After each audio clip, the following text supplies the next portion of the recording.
តោះយើងទៅមើលទាំងអស់គ្នា tomorrow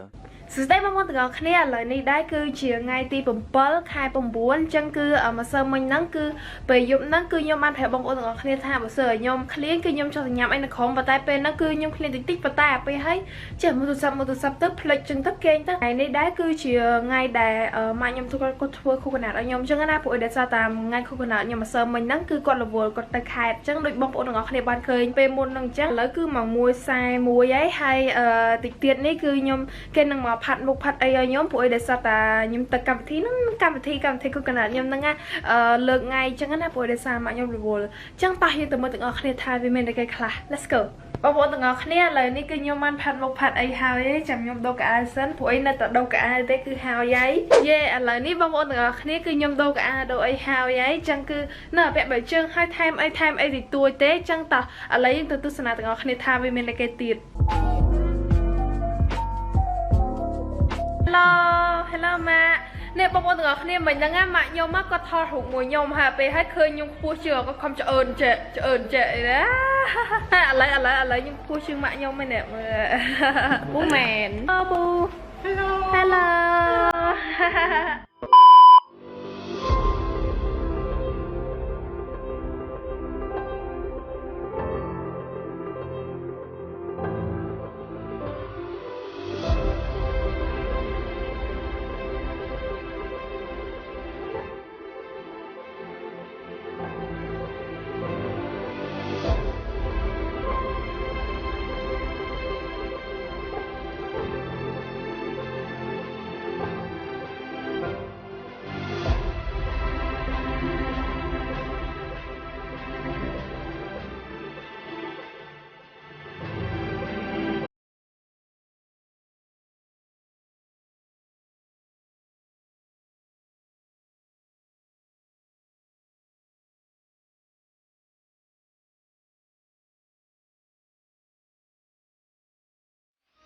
Happy birthday to you.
ពួកអីយល់ថាម៉ាក់រវល់ចឹងណាម៉ាក់ទៅបំពេញកិច្ចការដើម្បីឲ្យពូគាត់លក់បានស្រួលចឹងហើយឲ្យក្រុមហ៊ុនទាំង RNP ទាំង CTN ទាំង Luna អីឲ្យដើរជារៀងរហូតមកឲ្យដើរឡើងរលូនតែហ្មង